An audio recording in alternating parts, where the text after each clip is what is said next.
Hey guys, how's it going? I know these SPACs have been in the news recently. That is it's up on my whiteboard, a special purpose acquisition company. How's that for a memory? I'm actually doing it on tonight's whiteboard. And there was a part of the video where I cut to a clip of Jim Chanos, and he's talking about Open Door.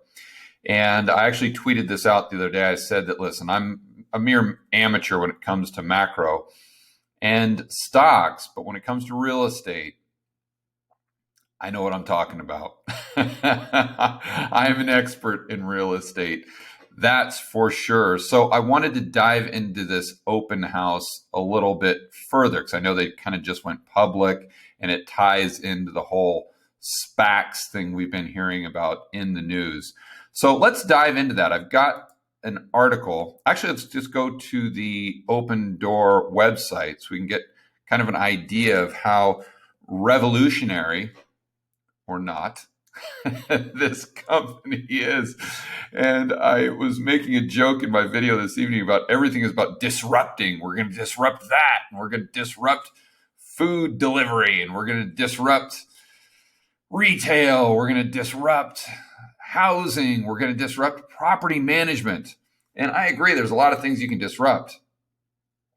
But since I've gotten into the real estate game in 2012, everyone and their grandmother has tried to disrupt real estate and property management. And they come to find out that it doesn't really work that well. And I'll go into a few reasons why. But let's go down their website. So we just go here. It's very much like CarMax. It's just you kind of call them up. You don't want to deal with showing your car to a bunch of random people on Craigslist, or you think a dealer themselves will rip you off. So they'll just show up at your front door, give you an offer, and you've got 3 days to agree to the offer. Then bam, they just cut you a check. Sounds pretty cool.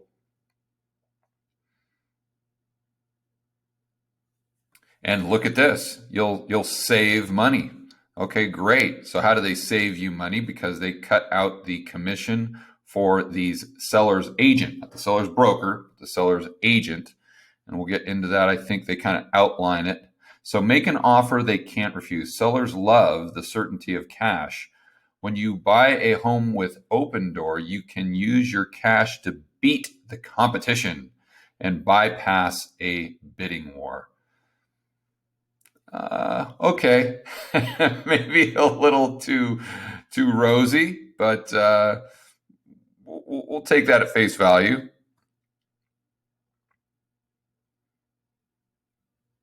Okay, why buy a home? Why buy a home with Open Door?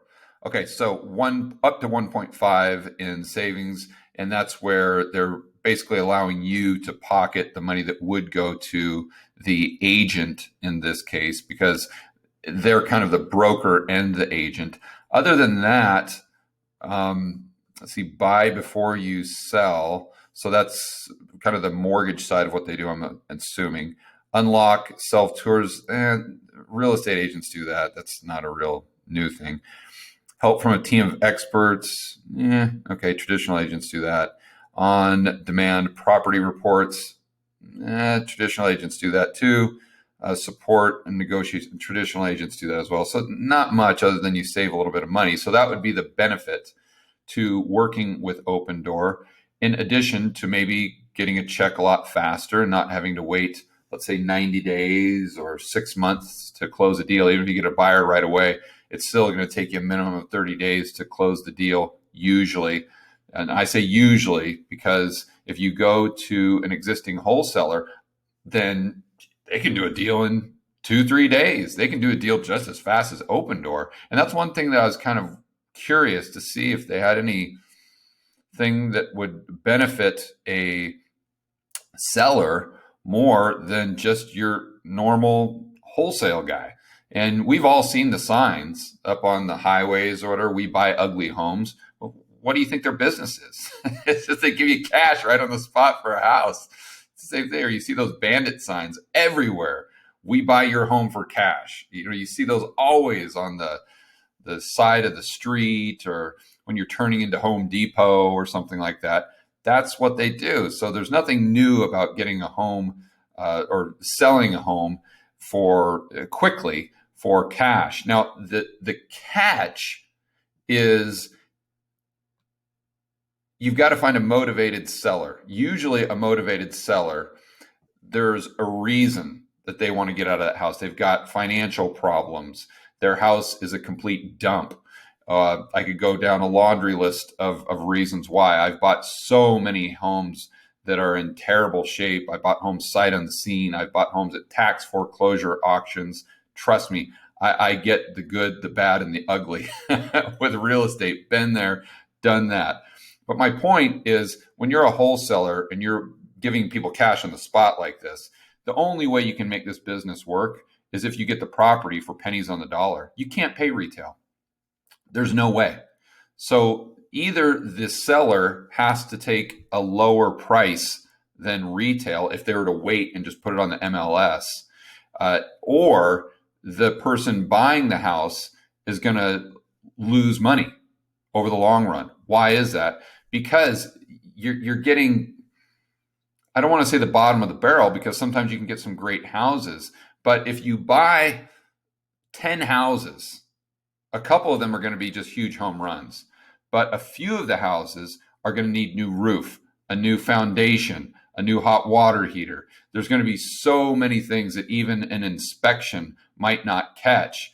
And you're generally going to be buying homes that are in worse shape than someone that would just put them on the MLS. You say, well, they can save money. Right. But listen, if you want to save money, you can save a heck of a lot more than 1.5% as a seller by just doing a for sale by owner and putting it up on Zillow. I've sold tons of houses like that. And you're going to save 6% instead of the 1.5. So if just saving money is the reason you're doing it, you just do a for sale by owner if your house was in good shape. See, if your house wasn't in good shape, then you'd sell it to Open Door and be like, oh yeah, don't worry about that crack in the foundation. We had that looked at. No big deal, right? But my point is, you just don't understand the rehab costs. People think, my gosh, how could you spend $10,000 or $20,000? Trust me, you can spend that in a heartbeat. And then think about doing this at scale. Do you have any idea how hard it is to manage a crew of construction workers? You know, let's be honest. You know, they're smoking weed at lunch. They're calling in sick. They're doing all. It's like managing a group of telemarketers. And no offense to construction workers. Obviously, there's some great guys out there, some amazing general contractors. But listen, you're dealing with, as a whole, you're dealing with a group that they're tough to manage, and it's tough to manage one or two crews, let alone crews of these people across the United States. And this is the problem that all these property management companies got into. They thought that they could disrupt property management. And I met with a lot of these people back in 2014 and 15. And I told them, listen, you're going to have your hands full. You don't understand how hard it is to get subs. Oh, we'll handle that. We've just got this app and everything's on the iPad and they'll put it on their phone. And, oh, we've got an app for that, an app for that. Sure enough, you look at the business a year later, and everyone's pissed off. All of their tenants are pissed. All of the landlords, all the investors they have are leaving, and they're coming to the conclusion that, this is why real estate is so decentralized. There's a reason. It's not because we're boomers. It's not because we're idiots. It's not because we don't get technology. It's because this is a person-to-person business, and it's basically impossible to scale and make money. So let's go to the next article, which kind of highlights exactly what I'm saying. And let's see, how can I get myself out of this picture here? Whoa, I'm still trying to figure out this software. So let me try to increase the size. I know in my last video it's kind of tough to read. There we go. All right, I'm kind of in the corner, but that doesn't matter. You guys don't need to see me. So what Open Door does, basically same thing. They're an iBuyer. So they try to buy homes directly from homeowners and then sell them directly to the sellers at a profit. Okay, we get it. And then it kind of goes into what I think is more their business model, and that's making money on the back end by being the title company, the mortgage broker, and kind of the broker and the agent, and pocketing everything except for that 1.5% that they use to entice people to use the service in the first place. Which again is weird, because why, if you're wanting to save money, you got a great property and a great neighborhood, you're just going to do a for sale by owner. But that's this kind of this network effect that they're trying to create, and they're trying to make the transactions easy. Therefore, you're going to use their services, mortgages, and everything, title company, everything on the back end, and that's where they're going to make the real profit. Now, they claim that they're going to try to make a profit on the actual house flipping. Listen, you're not going to do it. I'm not going to, there are no certainties, but I got a lot of experience doing this, guys. Boots on the ground, managing construction workers myself, buying the properties at auction, negotiating with sellers and buyers. And you just can't do this at scale and make money.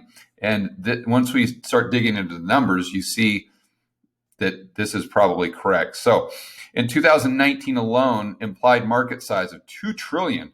And again, this goes back to what I was saying in my whiteboard video and what Chanos was saying, and that nowadays it's all about a story. And the core of that story usually is TAM, which is total addressable market. So it doesn't matter if you lose money on every widget. As long as there's a lot of people to sell widgets to, then for some reason you've got an amazing business. I haven't quite figured that out yet. But they go into the TAM, and then they say, okay, so they did more than 700,000 all cash offers, and they did 4.7 in revenue in 2019, sold nearly 19,000 homes. However, the company adjusted EBITDA was a net loss of 218 million, which implies that Opendoor lost about $11,500 per house. Wah, wah, wah. Wow, shocker. I never could have seen that one happening. But they say that they had a lot of costs due to their growth and advertising, reinvesting into the business, yada, yada, yada. But let's see, if you go down further. Oh, here we go. To be clear, Open House doesn't need a big margin or a huge market share to justify its current valuation, by the way, of $18 billion.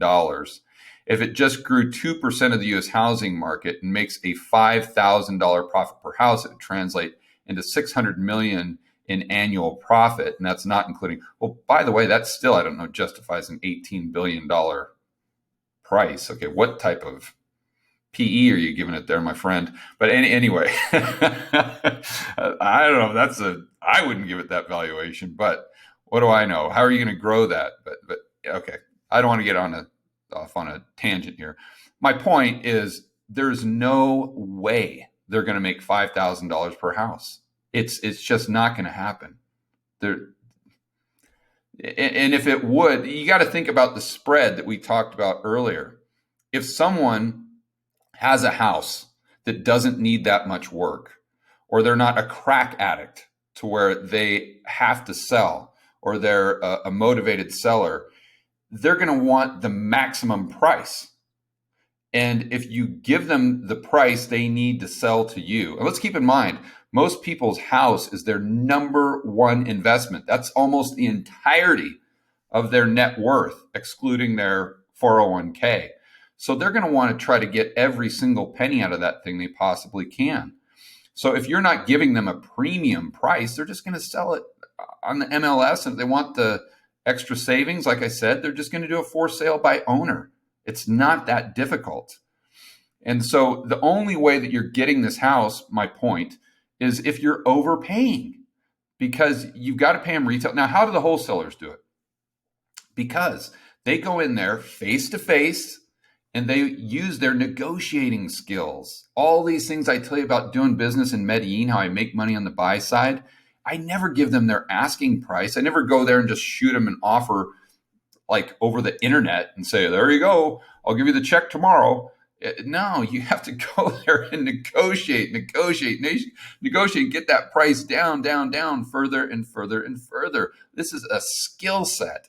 And that's how I make the money. If I just went down there and paid retail for every single house in Medellin, I'd get my butt handed to me. That's what all the gringos do. And that's what they're not understanding. So you've either got two options. Either you give the people cash, but then you have to get it for pennies on the dollar because you're going to have massive rehab costs, or you give them retail and you're going to have to take the hit because you're holding the bag, meaning open door.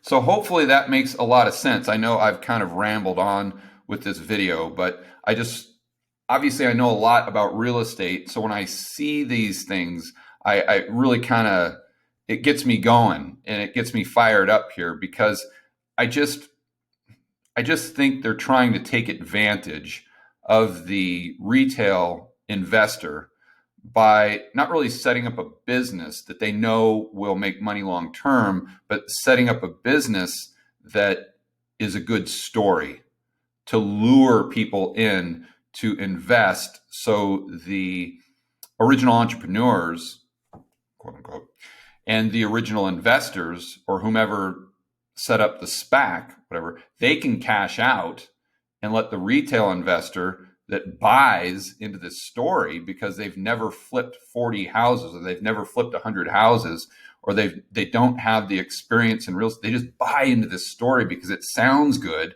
and they hear everyone talking about it on CNBC. And one last thing I wanted to go over is let's just think about what happens if the market turns down. What if we have a market crash? Let's remember, and I could pull up this chart here really fast, but I want to wrap things up. And you guys have seen that chart I've used going back to 1900 of housing prices adjusted for inflation. And we're in most markets, we're at higher prices than we were in 2006. So if we were in a bubble in 2006, which I don't know that anyone would argue we were not, how are we not in a bubble right now? Well, what happens to Open Door when or if the market crashes? Think about this. They're setting this business up when prices are at all-time highs, all-time highs. And they have to have prices to stay at all-time highs in order for them to even have a prayer of being profitable. And that's by taking a loss leader with these flips and trying to somehow make it up in volume and make it up on the back end. That's their only prayer. And I think that's iffy to say the least. So you've got Open Door with this model that really doesn't work in the best of markets, in a bubble market. So how is it going to work if we go through a housing crash like we had from 2006 to 2012? Then they're going to be doing fewer transactions, and they're going to be, even if they are making money in the back end, they're going to be making less. Why is that? Because their carrying costs go up. It's going to take them longer to turn over those houses, right? So your carrying costs, you've got increased maintenance, you've got increased insurance, you've got increased taxes, you've got to winterize all the homes as well. Just looking at my notes right here, you're going to have increased rehab costs. Why? Let's say we get inflation going up. Look at the price of timber and 2x4s. Is that not going to affect Open Door's bottom line? The person they're buying from, they're not going to care about the cost of a 2x4. But if we have some significant price inflation with consumer prices, this is going to increase their losses even more if we don't go into a downturn. So anyway, this business has so many headwinds. I could sit here for the next 2 hours and go over them, but you get it. Just look at this model, look at this article, look at what I'm saying, and then compare it to a chart of housing prices going back to 1900 and sit there and scratch your head and wonder why on earth anyone would invest in this. Not only invest in this, but why on earth would anyone even set up this business? And I don't know. I don't want to throw anyone under the bus, but it seems to me that the only reason you would is just because you know that you can sell the story.